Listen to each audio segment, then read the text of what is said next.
Sisters Phylicia Rashad and Debbie Allen talk about family and growing up in Houston. All right, I'm moving, I'm moving, I'm moving, I am moving, I am Yes. moving. Oh my How God. are you, Debbie? Oh, honey, I'm okay. You see my Yeah. little sparkly Honey, headband? you look like Christmas. That's all I could tell you. This is Shiloh's. This is Oh, Shiloh. yeah? Yeah, Blanca, who helps me with Mom, she's so I'm trying amazing. to find a She better light. gave her this, and I stole it. I stole the child's. You are headband. too much like your mother. You're too much like your mother. You know that. Your mother takes things that she likes. Well, you know, we get it honestly. I know Oh we my get it. goodness, Lish, I'm so happy to see you. It's been yay! Oh, we're both wearing red, our red silk pajamas. High school Yay! colors. High school colors. Oh, we need some gold, crimson and gold. Crimson and Gates gold, Lions. honey, those Jack Gates Lions, The darling. That's Jack Gates Lions, honey. Get that baton out and start twirling. Girl, don't mention it. Don't Wait, mention I it. should go get that picture and show the people. Wait, I'm gonna go get the picture. Hold the phone. All right, she's going to go get the picture to show you the picture of us as high school majorettes. We were fabulous. We were wonderful. Well, this is an old picture, and it's a little cloudy, Oh, yeah. but you can kind of see us.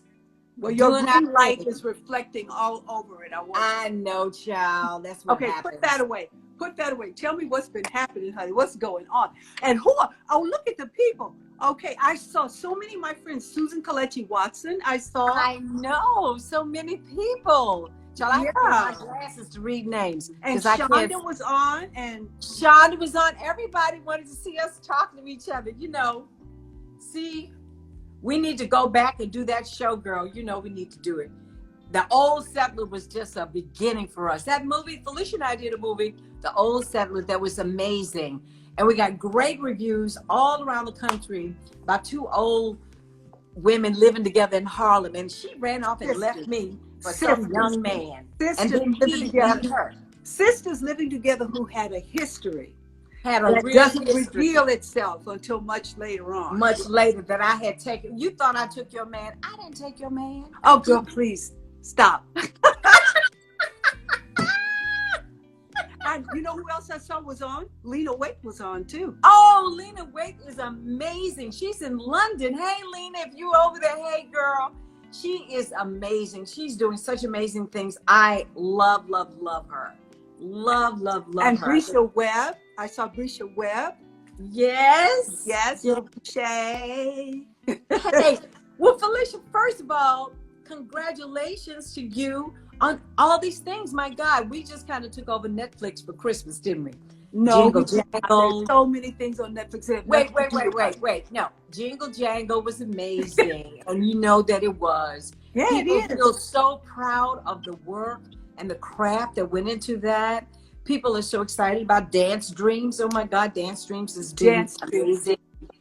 Dance Dreams, Debbie. Oh, you know, first of all, that's a big shout out to Shonda for having produced that documentary. It is so beautiful. And I have to say, I've known you all your life, okay?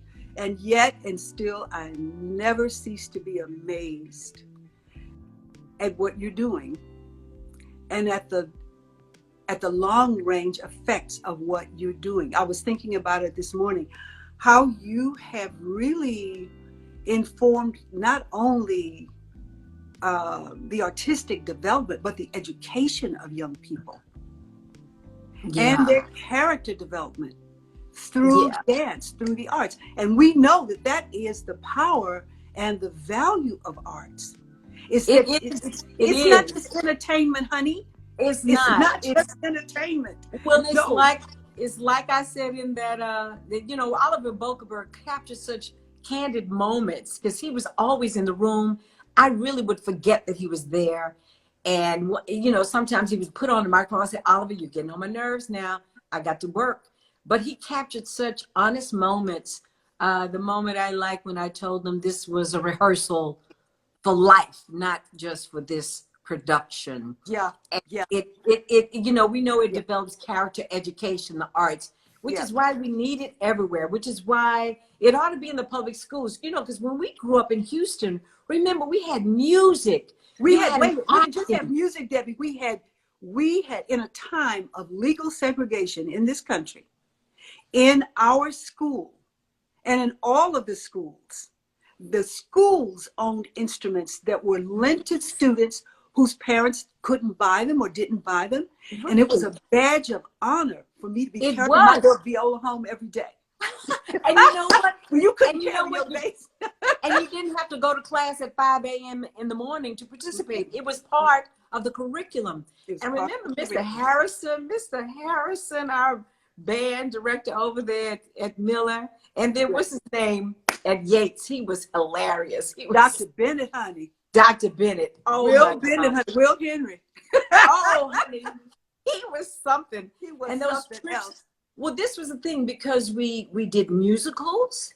We did musical productions in junior high school. And even in elementary school, we had music appreciation where we learned. And Phylicia, you at 12 years old were mistress of ceremony of the biggest musical event in Houston, Texas. As a beautiful Black child up there, honey, I will never forget seeing you in that light and those thousands of young people, thousands in the audience. And you were so elegant as the mistress of ceremonies. It was like the big musical festival. It was like every school in Houston participated, Black, white, everyone. And there you were, the mistress of ceremonies, in that kind of beige yellow dress. Do you remember that linen dress? I'll never forget that dress. That dress I was will- white pinafore. That was when I Pinafore. decided to become an actress. Was it that moment for you? Well, you know, Deborah, Wait. you know, first of all, I was 11 years old. I was in the 6th grade. So see, even then, earlier Okay. than I said. Did you say it right? But you know, at 11 years old, you know how it is with girls. At 11 years old, you know, am I pretty enough? Am I lovely enough? And when I looked around our family, you know, everybody was beautiful, but I didn't think I was. You But- always were. But I don't that know why night, you made yourself. that night, I stood in the spotlight. Ooh. And you know what? It took me time to figure it out years later, but I would remember at the end of the program, the mothers came to collect their children, and I heard one of them say to another, "There she is. There's a little girl who spoke so beautifully. Isn't she beautiful?" She didn't talk about what I had on. She didn't talk about the Shirley Temple curls or the ruffles on my socks.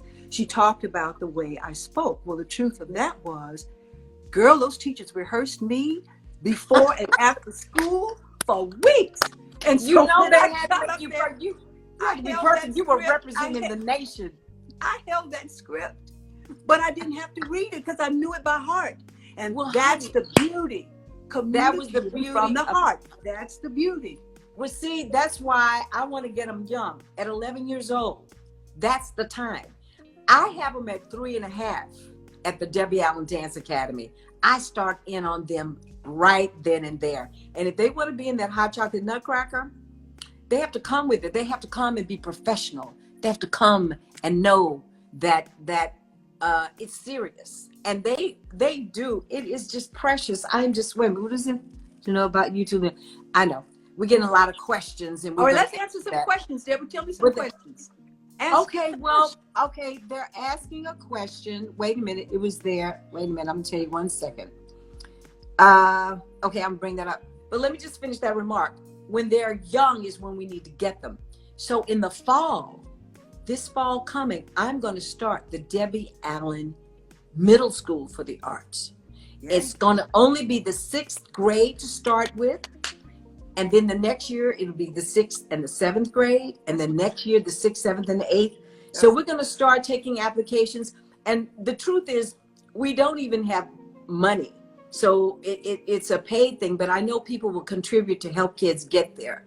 But it will be focused on the arts. And they don't have to have the highest academic achievement to get in. They have to have the spirit of the arts in them. And that's what you have, Phylicia. You were doing that. You said 11. You were acting, honey, at 8 and 9. We're not going to talk about all that right now. That I'm going to save for the book. Don't you dare to tell. I'm not going to tell that story. I'm not going to tell that story. I'm going to save it for my book because I am writing it now. Oh, I'm you writing and that book. You and that book. I am. I've been writing it forever, but I'm actually committing to a publisher now, so it's happening. But listen, okay, we're getting a question. So they're asking about the two of us living in Mexico. So they've heard me talk about it. They heard us talk about it in various interviews. And first of all, our mother, Vivian Ayres Allen, the space age poet, who, you know, we were talking about space and talking about Black women in space, and she was like, I'm the first woman to go in space, because mommy was a time travel artistically and spiritually, which is where it really counts in a big way. Yeah. And so the world just needs to know my mother is like the true Renaissance woman, ahead of her time always. Yeah. And sometimes that was not the best place to be in, because she was progressive and she was pushing her children. We were wearing natural hair when we were little, and they were talking about, child, get the hot comb out. You need that nappy nest pressed. And mama was letting us be natural when we were like, 7 and 8 years old. And when she wanted to go to Mexico, because she had tired of this racial segregation and the limitations in America, and she wanted something new for us and for herself. And she always took us with her. This is something I think all parents need to pay attention to. Take your children with you. Don't leave them behind. Take them with you. And no matter how difficult it is, take them with you. That's right. Because that's how Phylicia and I have become who we are. Mama always took us with her, and we were part of her vision and her dream along the way. So Mexico, oh my God, that was an incredible experience. We didn't know the language, but wow, what an opening experience that was. We believed what Mama had been telling us always, that we were children of the universe, that there were no boundaries, we could do anything. And we got to Mexico and we started to really see that it was true. We started to see it. Yeah. We we were someplace where being Black was beautiful long before anybody clenched and raised a fist. That's right. And the people would look at us when we walked down the street and they'd say, "Ay, negrita. Ay, negrita." And when they said that at first, because of our conditioning, having lived in segregation all our lives, we didn't quite know how to take it. But in time, we understood that it was admiration for the color of our skin. It was. And the texture of our hair. It was. It absolutely was. And nobody clenched a fist, and nobody broke a bottle over nobody's head. They just saw it for what it is, beauty. And that was great. That was a time in which I learned my capacity to study and learn foreign language. And that was a lot for me in life. That was destiny. And because later on in life, that would really pay off. When I started the Cosby show, it was wanted, Claire Huxtable was wanted to be bilingual. That was something that Mr. Cosby wanted her to be. And so I was preparing for this audition, and I was staying in your apartment on Fifth Avenue, and upstairs there was an Hispanic family, and I was always with those children. And I said, okay, so this is what's written on the page, but there's something I want to say that's not on the page. So this is what I want to say, and I want to make sure that my accent is correct. And they rehearsed me. So when I went into the audition, and I read, I said what was on the page and everything. Then came that moment when there was improvisation, and I could just hit it, and I did. I love it. Destiny, honey, destiny. Destiny. I studied Greek drama. There's something called destiny. Destiny. And Mama influenced that, because Mommy had begun her work. This was before Mama went to NASA to work. Right, before she went to NASA. She was an assistant librarian at Rice University. That's right. Right. That was a great experience. That was a great. Everything Mommy did influenced our upbringing. Everything Mommy was involved in really provided a great platform from which we would launch. So there she was at Rice University working in the library. And remember when she would bring home things that they were throwing out? Like, oh my God, there was some kind of flood. They had some kind of little flood, and they had this amazing. These were first edition books Yeah. that had a little water damage. Mama Right. brought those books home.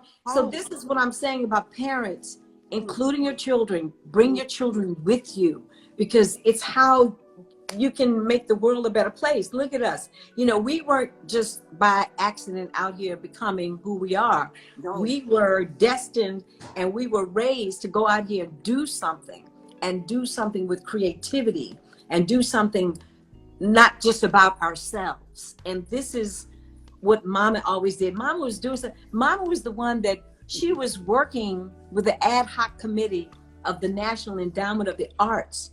And they came to Houston, Texas, to see what she was creating. She had created a program, Gerontology in the Arts, Right. which inspired me to do my Calibri Arts at Dada. That's a program just for elders, a dance program that's off the hook. Everything Mama ever did. has informed who we are. Everything comes out of that. So that she took us with her to Mexico, that she took us everywhere. Oh my God. There were so many things. She gave Muhammad Ali his first poetry reading in Houston, Texas. Yes, she did. It was before he was Muhammad Ali.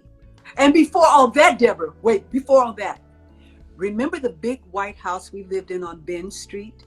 Yes, that big. Do you remember? Do you remember? And I hope we don't get into trouble with the government for this. But do you remember when Texas Southern University students were planning their sit-in at the Woolworths lunch counter in our living room? In our living room. In our living room. In our living room, and Mama child. was unafraid. Mommy was totally Mommy was the champion. And remember her boyfriend Rainier, the physicist? Yes.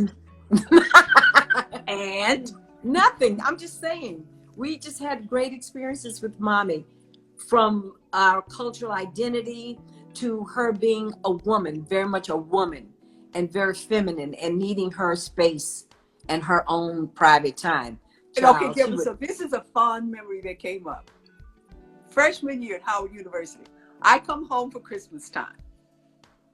And Mommy's, you and Tex, and me and Mommy were in this apartment on Ben Street. And I hear a yell that shook the three earths, the three worlds rather. And I come running to see what was the matter. What could possibly be the matter? In typical Debbie fashion, you standing there with this little look on your face like, and Mama was furious. She was furious. And I was looking for this. I said, what happened? What happened? Mommy was baking a ham. Mommy baked a ham. I remember. And Tex, as our older brother, Tex convinced you, Debbie, go cut the fat off the ham. Well, what did I know? Except you went and did it. I did what I was told. And then we got the speech. Oh, God. Big stinky teenagers. I have given you the best years of my life. And blah, blah, blah, blah, blah. And such and so. And da, da, da, da, da. And now she went and cut the fat off the ham. Girl, I remember. I was in the Doghouse for a long time over that one. Oh. You and Tex. Oh, God. That was really something. Growing up in Houston, Texas, in that house on Truxilla, you and Tex were terrorizing me all the time. You also let me chase you around the house. Then you would hide, and I would miss you, and you jump out and scare me. It's why and lock me in the closet. You know, y'all did lock me in the closet now. Oh, it wasn't for that long. Oh, it was long enough. Are there any more questions, Debbie? Oh, yes. Okay, so this is the question. They want to know, well, of course, they want to know if we're going to collaborate on other projects, and they want to know what are our beauty secrets, and then they want to know what advice do we have for people in the 30s. There's a lot of questions. Which one? You know, I think a lot of it has to do with, well, first of all, it has to do with genes. Yeah. Because, you know, remember Papa never had a wrinkle. Remember, Papa never had a wrinkle on his face. Not one wrinkle. And Mommy still, Face I was mean, at so her age, just beautiful. just beautiful. I drink lots of water. Remember, Papa always drank a lot of water. Yes, he drank lots of water. That's right. Yeah. Drink lots of water. And then, just keeping your skin clean. If Yeah, I don't have to, I don't put makeup on. And when I right. do put makeup on, I like to use it sparingly. Yes. And you look beautiful too. You always look so gorgeous. And Phylicia just always just had this elegance about it. I mean, we're different. They know that we're different. I'm the one that's loud, and Phylicia will be the one that'll be cool. But this is why we would take pictures together, and Phylicia would be looking so beautiful, but I'd be smiling like Ronald McDonald. And Phylicia and be so beautiful. She's I had to clock that. I'm like, why does she look pretty? And why do I look so tired? What is that? So it is water, it's your diet, and remembering that your body is your temple. Also, exercise is very important. Exercise, just sweat doing something. If you do it just 3 or 4 times a week. I've been doing my live Instagram class since March, since COVID, and that's helped a lot of people. I give that class away, and we have the virtual dance world from Dada. But there's lots of places that you can get busy in this time. I know it's restrictive to not be able to go to a gym or go to a class, but there's ways for you to sweat. It's important to sweat. And I think also your mental capacity. You mean your mental state? How your you mental look. state. Yes. Your mental state. You have got to be able to carry the weight of things, and then at times of the day, let it all go. That's what the Chinese doctor taught me. You sent me to Dr. Shin many years ago, Chinese doctor in New York. And he would always say to me, you will live to be very old. Take nap 15, 20 minutes a day. That means lay down and let everything go. Here in America, we're so driven. My friends in Italy, Gianfranco and Positano, Shea Black, they all have something called the quality of life. We went to, we started going on these boat trips. Norman came up with this idea of a boat in Denzel Washington and Paulette, and we all went with all of our kids. But when we went to Europe, everywhere we would go at a certain time of day, everything shut down for 2 or 3 hours. People really had the siesta. People weren't so driven that they couldn't let it go. So I think part of this is also being able to do what you do, but find a way to let it go. And I'm really working on myself more this year. That's one of my New Year's resolutions, is to let go a little bit more, just a little bit. Next question. What's the next question? Okay, the next question is, do we have on the same pajamas? I don't know. Are I'm those not the wearing ones that pajamas. See, mine are pajamas. Yours is a jacket? Yeah, the shirt. A shirt. So mine is silk. These pajamas are probably 6 years old. I bought them years ago in Neiman Marcus. Is probably just as old. Okay.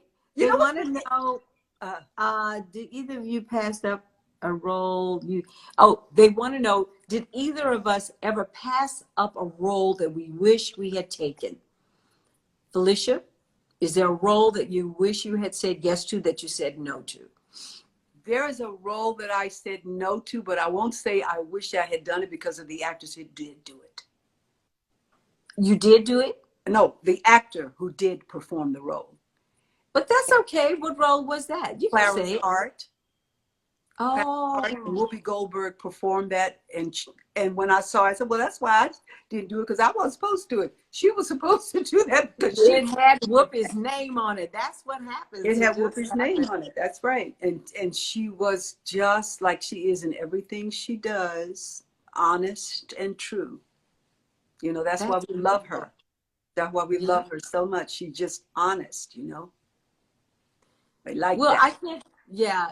What about you? Well, it's I don't know if it's something I turned down that I wished I had said yes to, but some things I turned down because of other commitments that I wish I could have done. Oh yeah, I I've had had been those. asked to direct a movie called Ruby Bridges, and years Mm. ago, and Usan Palsy ended up directing it with Johnny Simmons, who is one of my favorite DPs in the world. Our favorite DP. Yes, we love Johnny Simmons. Emmy Award winning Johnny Simmons. He's like got 3 now. He just won again. But anyway, I had as many years committed myself to DADA, to our annual fundraiser, and we were doing Brothers of the Night, my children's book. James Ingram was the Reverend, and I was Sunday, and I could not forsake the children. So I had to pass on a movie I really wished I could have done. Yeah. But it turned out great, and I needed to be with the kids. And many years, I've missed a lot of opportunities, I guess you could say. But the real opportunity for me has been to stay with these kids and be there for them. And so that's a commitment. You know, it's a life commitment. That's a commitment. You know, that's a commitment. Life's moments are unfolding, and the greatest moment is right before us in the present. Yeah. Not what we imagine. That's the theme of this film, Soul. That's the truth. Yeah. What is the movie Soul, Phylicia? I mean, you know, okay, look, you have Jingle Jangle. What is the other one that just came out on HBO? Between the World and Me. Between the World and Me. Mm-hmm. Now you have Soul. Mm-hmm. What else? Isn't that enough? I don't know, because Miss Thing, you don't tell nobody nothing. We find out about it when everybody else reads it in the trade. So that's what Mama said do. Mama said don't talk about what you're doing before you do it. But you've done this, child. It's been in the can. You could have told me by now. What is Soul? Tell me what Soul is. It's an animated feature. It's Pixar animated feature. It is written by Kemp Powers. It's directed by Pete Docter. It is Jamie Foxx is the lead character. Oh, that's great. And in some of the reviews, what comes out, Tina Fey is also in this. And what comes out, oh yeah, wonderful. Tina Fey, Angela Bassett, David Diggs, Questlove. Okay. I'm trying to think of all the people who are, I'm leaving people And out. what do you play in it, Lish? What do you think I play? I play the mother. I don't know, child. I don't know. You might be a cat for all I know. This is animated. Tina's the cat. Tina's the cat. Okay, see? I knew there was a cat. I just knew it. No, but the thing that's so beautiful about this, and there's so many things that are beautiful about it. First of all, the story is really good. Kemp did a wonderful job on the story. And Pete Docter, you know, from his other Pixar films, he's an award-winning director. And he's brilliant and calm and, you know, working with them like that. And I was never in a room with any of the other actors. I was just in the studio. And I didn't even know what the full script was, because you don't get that. They get with child. They have to keep it quiet. But this story is about a man who wanted to be a jazz musician. And he kind of put that aside so that he could do something that was, you know how that is, more secure. So he's teaching band in a public school. Like Harrison. It's like, I knew this story, right? I knew this story. Oh, I'm going to watch that tonight then. And then when he gets his big break, so one of his students comes back and tells him that a very famous, a very highly acclaimed jazz musician, voiced by Angela Bassett, is in need of a pianist. And he should come to the audition. And he comes and she wants him to play, because he plays and he goes places nobody ever knew. And the animation on all of this is incredible, right? I saw the trailer on your unbelievable. Instagram. It's great. It's unbelievable. And just as he's about to take off, life changes. And he gets snatched out of his body. Don't tell the whole story, girl. I'm not telling the whole story. I'm just telling you. You're telling too much. You got to read the rest. I told the rest, though. I'm so glad, Lish, you joined Instagram. It's a wonderful wonderful way to express yourself and connect with people from Yeah. all over the world. And I'm just glad you joined the party, and I love you.